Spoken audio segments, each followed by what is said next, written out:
Good morning, everyone. Welcome to Dornbush Download 99. Dan, good morning to you. Hey, how are you, Michael? Yes, bet to tick over number 100, I think. Unbelievable, isn't it? John and Andrew are going to take the reins for next week and have a bit of a chat. But we might just crack the bubbly in the background and. I think we probably should have a celebratory something. Yeah, I'm surprised we've lasted this long, but anyway, But thank you to everyone for comments, good, bad, or indifferent. Yeah, no lawsuits at this point, but anyway, we'll hopefully we'll steer clear of anything like that. But yes, Dan, I guess today we've been sort of talking about this now for a little while. The countdown to these inflation numbers. I know you've been having a bit of a look at it over this week as well. Certainly, RBA be very keen to see how the figures roll out today. Yeah, it's interesting, Michael. They actually work on the core inflation, or that trimmed, what they call it, the trim mean, and where they take off about 15% of the top end and the bottom end and come up with a number. And I'm pretty sure the last trim mean was 1.7, where the CPI was 1.3. So a lot of people talking about, another drop in the CPI. But interesting, this week I was reading an article which the National Bank was saying, well, maybe a rate cut's not a good thing because that could cause disinflation, which is another new term, disinflation. And basically it just means inflation's positive, but it's slowly falling, and the risk being that it will eventually become deflation. So, and what their argument there was this, a cut in rates may cause so much more housing construction, especially that inner city high rise, and drop rents, and rents form a fair sort of part of the CPI basket. So it's very interesting, all the numbers that go with it. Oh, they haven't got an easy job at the moment, the Reserve Bank. No. It's a really tough sort of decision. They've got to take in, as you say, a lot of information.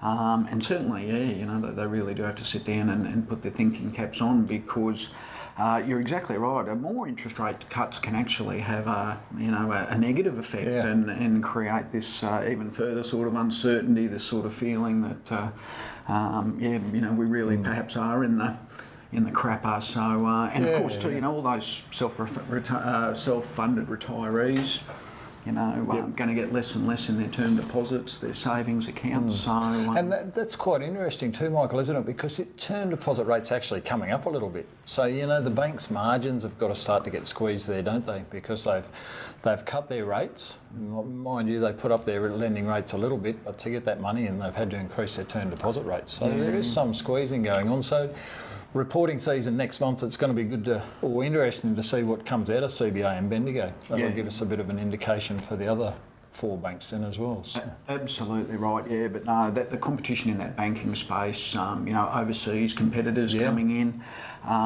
really making it tough for banks. And as you say, those net interest margin numbers, they'll be looked at very closely. I think CBA the 10th of August, I think, from memory, early something August, like that. But CBA's result will certainly be a bit of a benchmark, I suppose, for the market. We can expect that non-interest income to get a bit of a boost along by the Big Four, can't we? Oh, absolutely. We love it how they tweak the numbers a little bit. But yes, Dan, and I guess market's been very positive the last couple of weeks, of course. Stimulus packages being announced and predicated across the across the globe, really. Japan's out this week as well, I think. Whether they do another stimulus.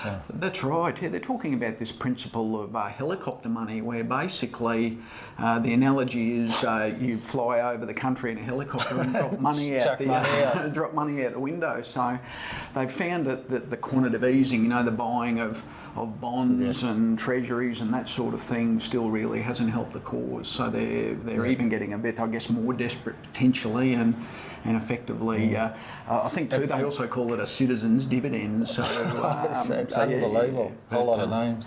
And Yellen, there's a meeting tonight, isn't there? So 4 a.m. tomorrow morning we'll find out what she plans to do. And there's been some positive economic data out of the US, but I don't think the market wants a rate hike, do they? So, maybe, depends on who she's voting for as well. If she's voting for Clinton, she might, might want to hold rates down too. So you just don't know, do you? Oh, that's right. Yeah, there's a fair bit of cloak and dagger stuff with all that sort of thing, isn't there? But yeah, again, it's a good point, isn't it? The US really, at the start of the year, the thought was US was going to keep raising rates. They sat on their hands, and the markets have generally, gone up from about February when they made that announcement that things were probably going to stay on hold.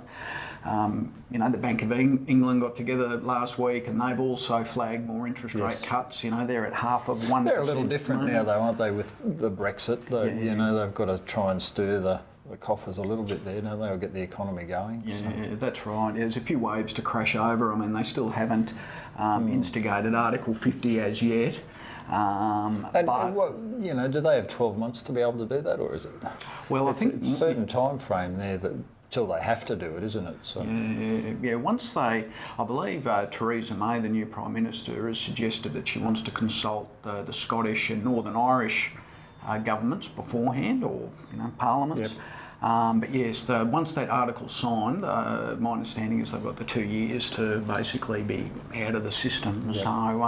So it's going to be a drawn-out process. But again, and I guess to Theresa May's credit, she's certainly seemed to have calmed the waves over there a little bit. Yep. So, but more to come there. Then they made Boris the foreign minister, didn't they? That's interesting. Yeah. I don't know. I like old Boris. Yeah, he calls a spade, doesn't he? Yeah, interesting character. The back of the shirt's hanging out, and he's creaming poor young kids at rugby games and things like that. But he's different. He is. And I know you've been looking at a share that I guess popped up sort of on the news the other night. Yeah, it was quite interesting. Yeah, Michael, how they come up, just a company that has anti-counterfeit. It's basically a dye that they can put into clothing and labels and that sort of thing. They're actually making sales now. They protect some New Zealand products that go into China. It's unbelievable that the counterfeiting that happens around the world. It's worth something like $1.7 trillion per annum. Unbelievable. Just extraordinary. I know that. I can't even remember the show now, but it had to do with wine and the export of wine into China, and the gentleman was suggesting enormous dollars lost in apparently counterfeit wine being sold in China, being flagged as Australian. What did they say? You can use a champagne bottle 7 times or something. Yeah. Unbelievable. So what they do with the wine, the dye's in the label. They can hold their little gadget there and click on the button. It tells them whether it's a genuine product or not. So they're making sales. Share price doesn't reflect that though. It's really dropped out of bed. So maybe if it runs up past the 20 cents again, they might be getting a bit of support. Then it might be a time to look at it. But at the moment, watch and wait and see. Maybe one for maybe a bit of a specky on if that trend sort of turns a bit more positive. Yeah, I'm looking at a couple. Nick Scala is one. I've liked for a little while actually. The furniture mob, dining rooms and lounges and things like that. They've got about 40 odd stores across predominantly the east coast of Australia. But look, as far as balance sheets are concerned, there's really not too many stronger. They've got more cash than debt. It's very good in a tough sector, isn't it? Yeah, earnings growth has been upward of 20% for the last 5 years, consistently, and forecast to basically remain the same. Dividend yield of about 4.5%. And the PE's not too bad too, around about 13 times. So Nick Scali's one to have a bit of a look at. That's interesting from a consumer confidence point of view, isn't it? I suppose they're a bit more high-end, Nick Scali, aren't they? That's right, yeah. I guess, they've got the IKEAs and the like that, are sort of out there as well. But yeah, Nick Scali's sort of that next level up, I guess, for want of a better way to put it. But yeah, a good little business. They're just outside of the top 200 as far as market cap's concerned. But it'd only be by probably 5 or 6 companies. But one to keep an eye on if you're looking at a bit of an emerging type leader there. Another one I've been having a look at is a company called Wisetech, WTC. Basically into sort of sea logistics and cargo logistics.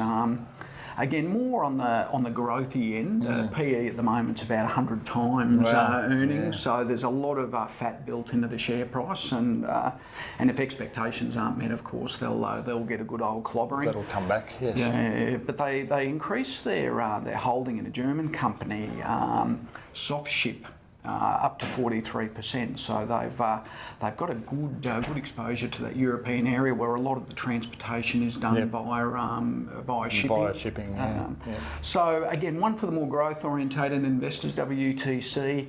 Might be good, if you can make a few bucks to bail out, because if those earnings numbers don't come in, they'll get pullback. So I see that Baltic Dry Index is coming away a bit at the moment too. It is, and with all the Brexit, the Europe stuff, it's a little bit dicey to say the least.